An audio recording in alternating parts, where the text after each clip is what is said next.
The soft light of a late afternoon filtered through the tall windows of the event hall, where a young woman named Emily Moore was preparing for what could be the most important performance of her life. At 27, Emily had already faced a long series of disappointments in her career as a pianist. Born in a small town in rural Ohio, she grew up dreaming of playing on the biggest stages in the world. However, reality had not been so generous with his dreams. Since she was little, Emily dedicated herself to the piano with a passion that transcended musical notes. Each key was an extension of his soul, each melody an expression of his deepest feelings. But despite her undeniable talent, the doors of big theaters and record companies always seemed closed to her. The lack of influential contacts and the cost of opportunities in such a competitive market kept her on the sidelines of realizing her dreams. Today, however, things could change. Emily was invited to play at a charity event in New York, organized by one of the city's most influential families. The financial and cultural elite would be present, and she knew this was her last chance to be noticed. For weeks, she prepared for this performance, practicing tirelessly until her fingers ached and her mind was exhausted. Every note had to be perfect, every chord impeccable. Upon arriving at the luxurious hotel where the event would be held, Emily felt a chill run down her spine. The opulent surroundings were a palpable reminder of how far removed he was from his everyday reality. The hall was decorated with lush flowers and crystal chandeliers that hung from the ceiling like sparkling jewels. The murmur of sophisticated guests filled the air, and she could feel the curious eyes on her as she made her way to the grand piano that sat center stage. With her heart racing, Emily took her place on the bench, her fingers hovering over the keys in an expectant silence. She closed her eyes for a brief moment, seeking the tranquility needed to play. When she finally began, the first notes filled the room with a soft, emotional melody, as if the music were an intimate conversation between her and the piano. As the performance progressed, Emily completely lost herself in the music. She played as if she were alone, each note reflecting years of struggle, pain, and above all, hope. When the last note resounded in the hall, the silence that followed was deafening. For a moment she feared the worst. But then a round of applause broke out, growing until it filled the space with warm applause. The audience was on its feet, applauding enthusiastically.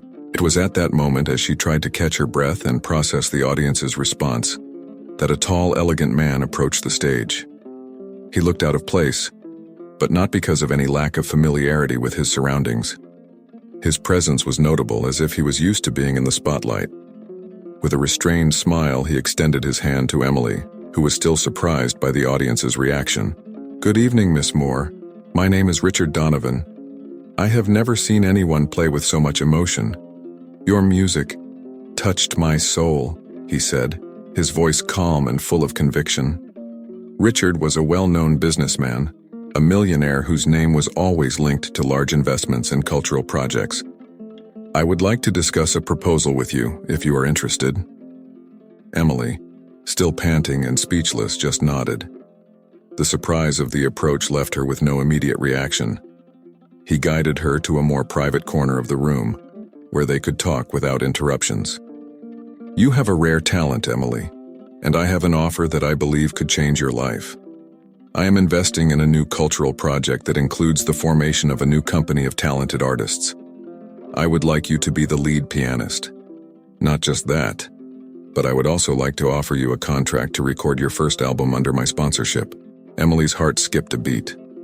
It was the opportunity she always dreamed of, the chance to finally realize her potential and be recognized for her talent. However, Richard's proposal seemed too big, almost unrealistic. "But why me?" she finally asked, still trying to process everything. Richard smiled again, this time with a sincerity that disarmed her. "Because you made me feel something I haven't felt in a long time. Your music has the power to touch people in a unique way. I want the world to hear what you have to say through your piano." As Richard's words echoed in her mind, Emily realized she was faced with a choice that would define the rest of her life. This unexpected proposal could be the beginning of a new journey, but it also carried with it the weight of responsibility and change. In the days following Richard Donovan's proposal, Emily Moore felt like she was living in a dream. The idea of finally seeing his talent recognized and recording an album seemed distant and almost unattainable until that night. Now, it was just one decision away from becoming reality. However, as the initial euphoria wore off, Emily began to realize the magnitude of what was at stake. The next few weeks were filled with meetings and contracts to review. Richard proved to be a generous mentor, guiding her through the process and introducing her to influential music industry figures. In the midst of this turmoil, Emily began to question Richard's real motivation. It was difficult for her to believe that someone so powerful would be interested in helping a stranger like her without ulterior motives. Furthermore, accepting the proposal would mean leaving his previous life behind. She would have to move to New York permanently, quit the temp job that barely paid her bills, and most importantly, move away from her family. Her mother, a woman who always supported her in her musical career, was in poor health and depended on her help. Leaving her hometown meant abandoning her roots and the few ties that kept her connected to the past. One morning, while reviewing the contract in her small apartment, Emily received a call from her best friend Sarah, who was also her only confidant. Sarah was always Emily's safe haven, the person she could count on for honest advice. "Em, I'm worried about you. Everything is happening so fast. I know this is your big chance, but you have to be sure that this is really what you want. And this Richard, you barely know him," Sarah said, her voice full of concern. "I know, Sarah, I'm trying to be cautious, but it's hard. This is the opportunity of a lifetime, but I can't shake this feeling that something isn't right," Emily confessed, feeling more vulnerable than ever. Sarah sighed on the other end of the line. "You need to do what's best for you, but don't let this opportunity blind you. Maybe you should consider consulting a lawyer before signing anything. And remember, you will always have a place here, no matter what happens." After the call, Emily decided to follow Sarah's advice. He looked for a lawyer to review the contract and clarify his doubts. During the consultation, the lawyer highlighted some worrying points. Although the contract offered generous financial compensation and a recording schedule that seemed viable, there were clauses that could limit her artistic freedom and lock her into long and rigorous commitments with Richard's record company. These clauses are standard in contracts of this type, but you should be aware that accepting this means sacrificing some of your creative control, explained the lawyer. This revelation shook Emily. She always dreamed of having the freedom to express her emotions and compose her own songs without outside interference. Was the prospect of becoming a successful artist tempting, but at the cost of her autonomy? It was a dilemma that tormented her every day. In the midst of this turmoil, Emily decided to visit her mother, seeking some comfort and clarity. His mother lived in a modest house, surrounded by memories of the past and the comforting silence of the countryside. When Emily walked in, she found her mother sitting in her rocking chair, looking out the window with a soft smile on her face. "Emily, darling, I'm so happy you're here," her mother said, hugging her affectionately. Emily sat down next to her, feeling a rush of emotions as she realized how much she missed that environment. "Mom, I need your wisdom. I've been given a proposal that could change my life, but I don't know if I'm ready to accept it. There's so much at stake, and I don't know if I'm willing to sacrifice my freedom." Her mother watched her in silence for a few moments before speaking. "My dear, you have always been brave, but you also always knew what you wanted. If you feel something is wrong, trust your instinct. Not every success is worth it if it costs you your peace and your essence. Remember, what makes your music special is that it comes from the heart. Don't let anyone take that away from you." Her mother's words resonated deeply with Emily. They brought a clarity she couldn't achieve on her own.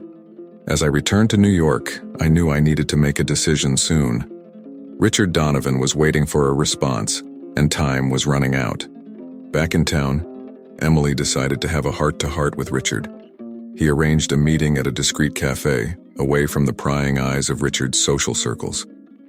When he arrived, the tension in the air was palpable. "Richard, I need to be honest with you. I've reviewed the contract and I have some concerns. I can't sacrifice my artistic freedom. The music I create comes from the heart, and I don't want that to be compromised," Emily said, trying to keep her voice calm. Firm, Richard watched her for a long moment before responding. "I understand your concerns, Emily. I admire your integrity. The truth is that the market requires certain compromises, but I am willing to negotiate terms that are more flexible for you. However, you should know that this may mean less support from the record company in some aspects." This concession made Emily feel relieved, but it also made it clear that her decision would not be simple. She needed to balance her values with the opportunities Richard offered. Would it be possible to find a middle ground, or would she have to make a definitive choice between her art and her dream career? As the days passed, Emily felt the pressure building. She knew that whatever decision she made would have a lasting impact on her life. Between meetings and practice sessions, she found herself on the verge of a choice that would define not only her career, but who she was as an artist and as a person. With the contract revised and negotiations progressing, Emily felt she was getting closer to making a final decision. However, uncertainties continued to haunt her. She had managed to convince Richard Donovan to adjust some terms, granting her more creative freedom. But still, there was a heaviness in the air, a feeling that something was about to happen that could change everything.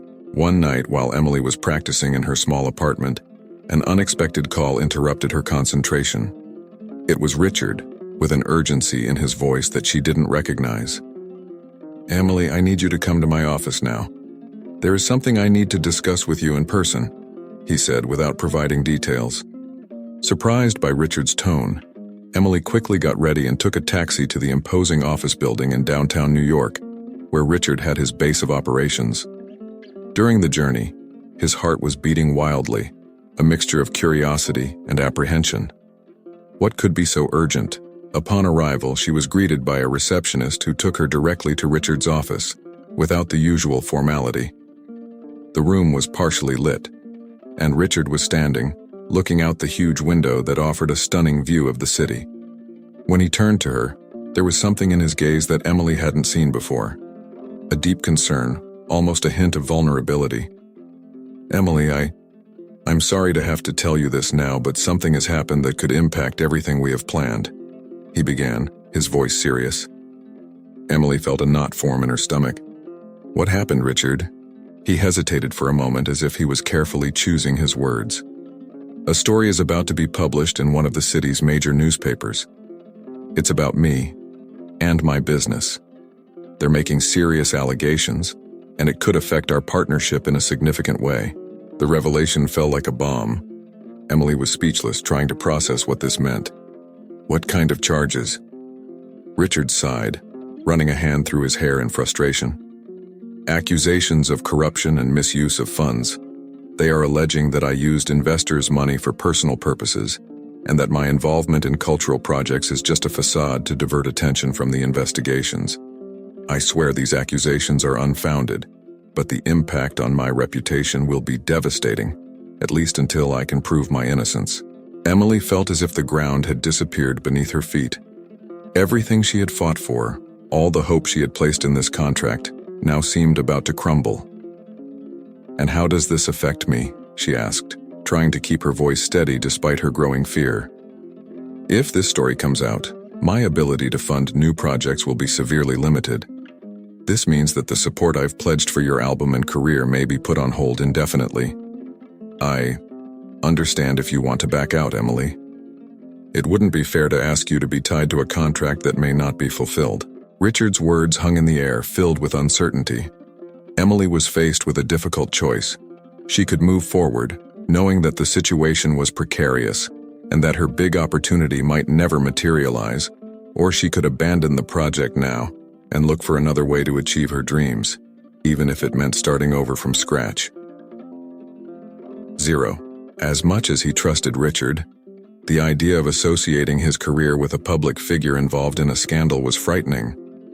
She knew how unforgiving the music business could be, and any blemish on her reputation could ruin her future chances.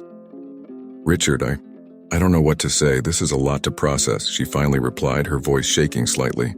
He nodded, understanding the difficulty of the situation. "I didn't expect things to come to this. All I can do is promise that I will fight to clear my name and honor our agreement. But I won't blame you if you decide to take a different path." Emily left Richard's office that night feeling more confused than ever. The proposal that seemed like a golden ticket to success was now a trap full of uncertainty. During the drive home, the lights of New York passed by her in a blur, reflecting the chaos in her mind. In the following days, news about Richard exploded in the media. Sensational headlines questioned his integrity, and investigations began to intensify. Despite Richard's assurances that he was taking legal action to clear his name, uncertainty hung over the future of the project. Emily, in the midst of all this, found herself in a delicate position. The music community began to whisper about her involvement with Richard, and even close friends began to question her decision to remain associated with him. She realized she was losing control over her own narrative, something she had always deeply valued.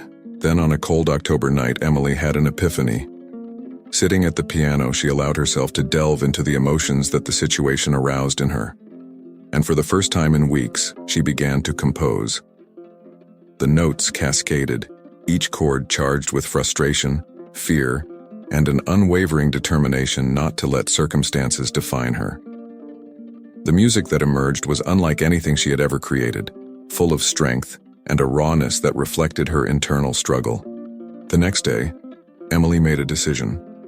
If the album were to happen, it would be done on his own terms, with or without the support of Richard Donovan. She would use the situation to her advantage, turning adversity into art. And if Richard was truly innocent, she would be by his side, fighting for both of them to emerge stronger from this storm. Emily called Richard that morning with renewed determination in her voice. "Richard, I've thought a lot about everything. I'm not going to give up on my dream. If you believe in me as much as I believe in myself, we'll move forward. But I want to do this my way, with complete creative freedom. And if in the end, everything falls apart, at least I'll know I did it for myself." Richard was silent for a moment before responding. "Emily, you are an extraordinary woman, and you have my full admiration and support. We will do this your way, and I will do everything in my power to ensure that your talent shines, no matter what happens to me." With this new alliance formed on even more honest and stronger foundations, Emily and Richard were ready to face whatever came, knowing that the road ahead would be challenging, but also potentially glorious. With the decision made, Emily felt a new energy pulsing within her. She knew the road ahead would be hard, but she also knew she couldn't turn back. This was his chance to finally shape his career and life authentically, despite the adversities that came his way. The following days were a whirlwind of activity. Emily started dedicating all her time to working on her album. The songs she was now composing were marked by an intensity and emotional depth that she had never explored before. Each track seemed to capture the internal struggle and resilience she was developing in the face of challenges. The studio where Emily worked was modest, far from the luxury of New York's big studios, but she turned that space into her creative sanctuary. The walls were covered with notes, scores, and photos that inspired his compositions. There, she isolated herself from the external chaos and gave herself completely to her music, often spending sleepless nights while perfecting every detail of her compositions. Meanwhile, the scandal involving Richard Donovan continued to unfold. Although he was fighting to clear his name, the media was relentless. With each new article, the situation seemed more complex and difficult. Emily, for her part, decided to distance herself from the rumors and focus on what she could control: her art. To finance the production of her album, Emily turned to independent alternatives. She organized a crowdfunding campaign, something she had never done before. The response was surprising. People from all over the country, and even outside of it, began to support the project. Many identified with Emily's story, seeing in her a struggle for authenticity and personal expression in a world often shaped by larger forces. This popular support gave Emily new confidence. She realized that even if resources were limited, the power of her music came from the truth it conveyed. More than ever, Emily felt like she was doing what was right. However, obstacles continued to arise. One of the biggest difficulties was internal pressure. The expectations Emily placed on herself were enormous. The weight of wanting to do something extraordinary left her anxious and often paralyzed. She struggled to find the balance between the pursuit of perfection and accepting that the beauty of music often lay in its imperfection. One afternoon, after hours of recording without being able to get a specific part right, Emily broke down. Sitting on the studio floor, she felt the tears flowing silently. The pressure seemed to be too much, and the doubt came back to haunt her. Why did everything seem so difficult? She began to question whether she really had what it took to stand out in such a competitive world. It was at that moment that his mother called. As if sensing something was wrong, she simply asked how Emily was feeling. Emily, unable to hide her emotion, vented, talking about her frustrations and fears. Her mother listened silently, and when Emily finished, she spoke with comforting calm. "Emily, you have always been a strong person. I know that right now everything seems very difficult, but remember that greatness is not just in success, but in the courage to move forward, even when everything seems against you. You are doing something incredible, something that many people would not even try. And what you have already accomplished is extraordinary. If you need a break, take some time. But don't give up, my daughter." These words were a balm to Emily's heart. She took a deep breath, and after hanging up the phone, she felt her strength return. She decided to give herself a break that night. She went home, took a walk in the park near her apartment, and let the cool of the night wash away her worries. In that tranquility, she found a new balance and renewed determination. The next day, he returned to the studio with a different clarity. She allowed herself to be kinder to herself, accepting that the creation process did not need to be perfect, but authentic. And it was this authenticity that began to shine in his music. The recordings gained a new fluidity, and Emily began to see the album take shape in ways she had never imagined. Meanwhile, Richard's situation began to improve. His legal team managed to gather enough evidence to contest the most serious allegations, and gradually his reputation began to be restored.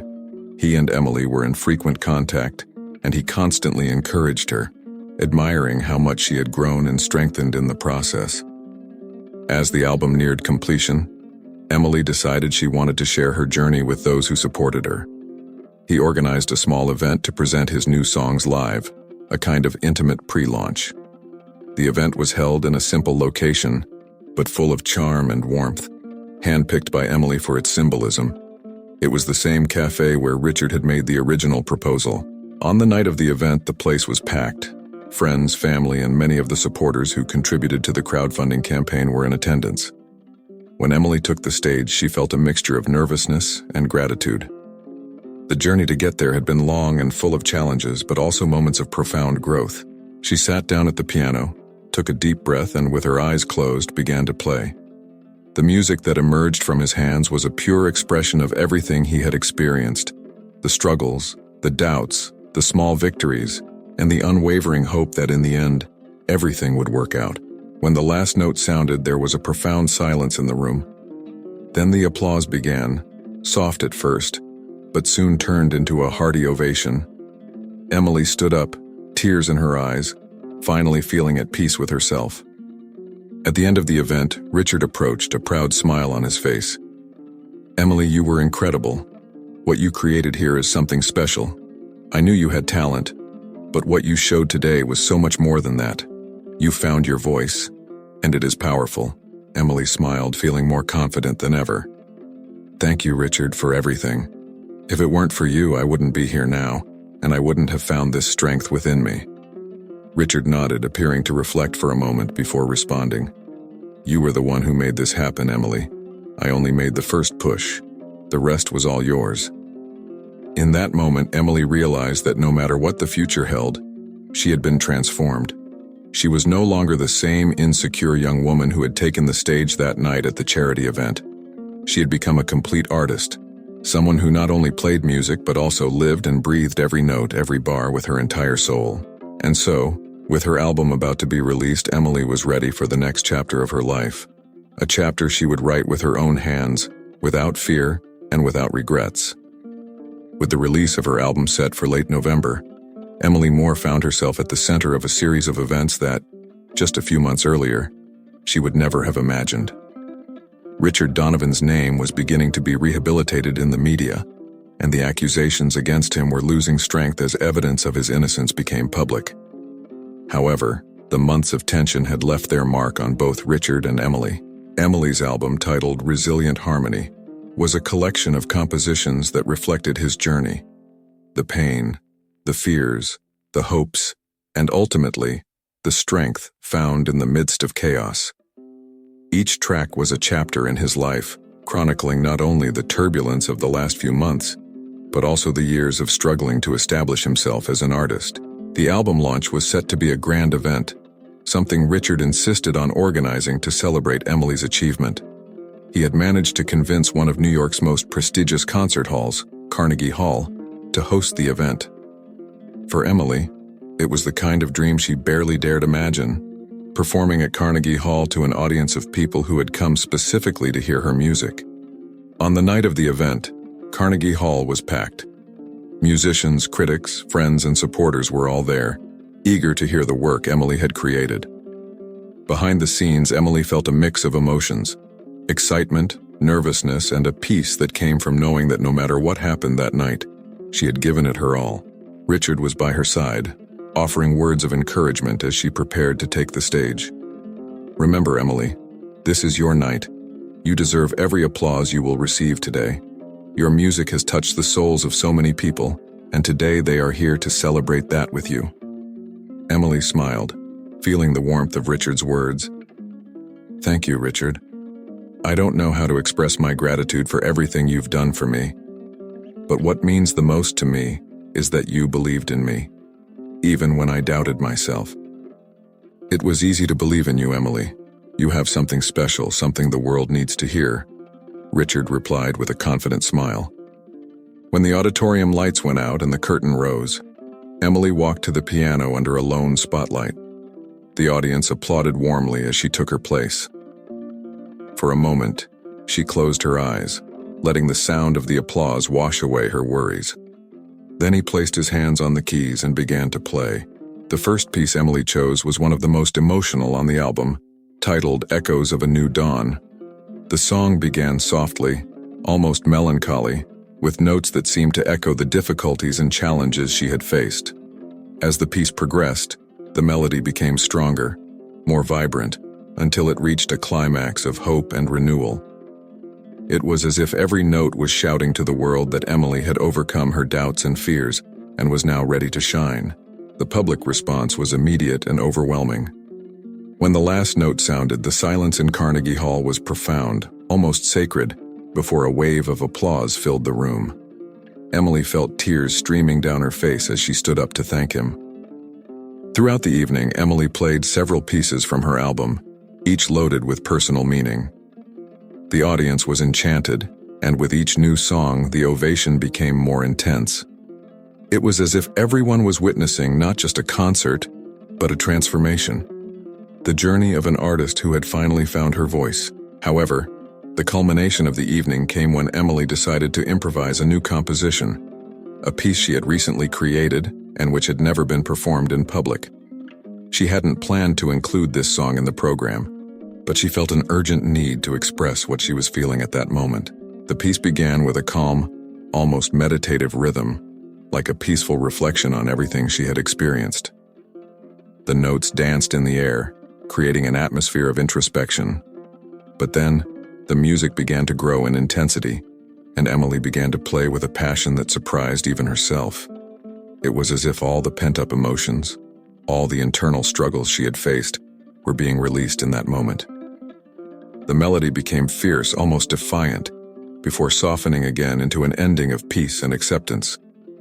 When the last note echoed in the hall, the audience remained silent, absorbing the emotional impact of that performance. And then the applause began again, this time with an energy that seemed to shake Carnegie Hall itself. Emily stood up, visibly moved, and bowed to the audience. But this time, something different happened. People began to get up from their seats, one by one, until the entire auditorium was on its feet, giving her a standing ovation. Richard, who was sitting in the front row, couldn't hide the pride in his eyes. He knew that Emily had exceeded all expectations, including his own. And in that moment, he also knew that she was ready for whatever the future held. When the curtains finally closed, Emily was greeted backstage by a flood of hugs and compliments. Among the familiar faces, she saw Sarah, her best friend, who had flown in from Ohio especially to be there that night. "You were amazing, Em. I knew you could do it," Sarah exclaimed, holding her tight. Emily smiled, feeling more connected than ever to the people who supported her throughout her journey. "I don't know if I would have made it this far without you, Sarah. Thank you for believing in me when I couldn't believe in myself." Sarah shook her head, her eyes shining. "You've always had this strength inside you, Emily. You just needed a push to let it out." Later, as the evening unfolded at a reception organized to celebrate the event's success, Emily found a quiet moment to reflect on everything that had happened. On the terrace of Carnegie Hall, looking down at the city sparkling below, she felt a deep peace. The path had been long and difficult, but each step brought her here, and then when Richard approached her on the terrace, he handed her a small velvet box. "I know this wasn't part of the plan, but I feel like you deserve something special to mark tonight," he said with an enigmatic smile. Emily opened the box and found a golden key inside, attached to a delicate chain. "What is this, Richard?" she asked, intrigued. "It's a key to a new studio I just bought. A space of your own where you can create freely, without pressure or deadlines. I thought, after everything you've been through, you deserved a place where you could just be yourself." Emily was speechless. Tears welled up in her eyes again, but this time they were tears of pure joy. "Richard, I don't know how to thank you. It means the world to me." Richard smiled, lightly touching her shoulder. "You've already done so much more for me than I have for you, Emily. This is just the first of many nights like this.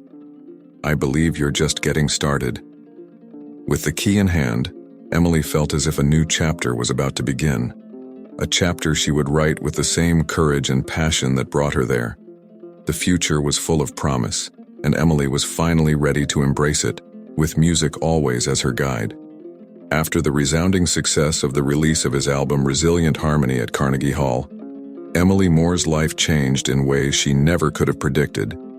The repercussions of the unforgettable night echoed throughout the New York music scene and beyond. Critics praised her performance as inspiring and transformative, while audiences were enchanted by the authenticity and depth of her music. The days following the event were a mix of ecstasy and exhaustion. Emily was inundated with invitations for interviews, proposals for collaborations, and offers to play prestigious events around the world. Suddenly, her life was in a whirlwind of commitments and new challenges. But unlike the first moments of her journey this time, Emily felt like she was in control. She had learned to navigate the turbulent waters of fame with grace and determination. The studio Richard Donovan had given Emily soon became her creative refuge. Situated in a historic building in New York's Chelsea neighborhood, the space was perfect for composing, rehearsing, and recording. It was a place where Emily could work in peace, away from external distractions and pressures, and where her creativity could flow freely. It was in this studio that Emily began working on her next album, a project that she wanted to be even more personal and innovative than the previous one. She dedicated herself to exploring new sounds and collaborating with artists she admired, but also to maintaining the essence that had won so many hearts: the sincerity of her compositions. During this period, the relationship between Emily and Richard deepened. The bond they began to form during adversity has grown into a solid friendship based on mutual respect and a deep understanding of their respective journeys. Richard, now finally free from the accusations that almost destroyed his career, was determined to support Emily every step of the way. He continued to be her mentor and friend, but also someone Emily knew she could trust unconditionally. Despite her growing success, Emily never forgot her roots. She kept in close contact with her family and friends in Ohio, and made a point of visiting her mother whenever possible. On one of these visits, Emily took her mother to New York, showing her the studio and apartment she had gotten thanks to the success of her music. Seeing the pride in her mother's eyes was one of the greatest rewards Emily could ever have. "I'm so happy for you, my daughter. I always knew you had a special gift, and seeing you blossom like this is the greatest joy of my life," said her mother, as they walked through the studio. Emily hugged her mother tightly, feeling the weight of her words. "I wouldn't be here without you, Mom. Every note I play is a tribute to your love and support." As time went on, Emily also began using her new platform to help other young musicians who, like her, were struggling to break through. She created a mentoring and scholarship program to support emerging talent, offering them the opportunities she herself had worked so hard to achieve. It was his way of giving back to the music business and ensuring others could follow their dreams, no matter the barriers they faced. Emily's second album was released a year after her first and was met with even greater acclaim. Not only did he solidify her place as one of the most promising artists of her generation, but he also showed the world that Emily Moore was an unstoppable creative force. His compositions continued to touch people in profound and unexpected ways, proving that his journey of self-discovery was far from over. On the night of the release of this second album, Emily performed an open-air concert in Central Park for thousands of people. The event was more than just a celebration of his music. It was a celebration of resilience, the ability to overcome, and the strength of the human spirit. When Emily played the last note of the night, the audience responded with a seemingly endless ovation. She looked out at the crowd, at the faces illuminated by the soft glow of the stage lights, and felt a deep gratitude. Every difficulty, every moment of doubt, it had all been worth it. As she left the stage, she met Richard, who was waiting for her with a serene smile. "You did it again, Emily. And this time, it wasn't just a concert. It was a transformative experience for all of us." Emily smiled, feeling the weight of Richard's words. "It's still hard to believe all of this, but I'm ready for whatever comes next, with a heart full of gratitude and music always as my guide." With the night wind caressing her face, Emily felt like her journey was just beginning. She had found not only success but also the inner peace and fulfillment she had been searching for. The path ahead was full of promise, and she knew that as long as she followed the music within her, anything was possible. And so Emily Moore continued her journey, always looking for new melodies, new stories to tell, and new horizons to explore. Because at the end of the day, his music was much more than just notes. It was the soundtrack of his life. A life full of overcoming, growth, and the certainty that the future would be as bright as the stars that lit up the sky on that unforgettable night.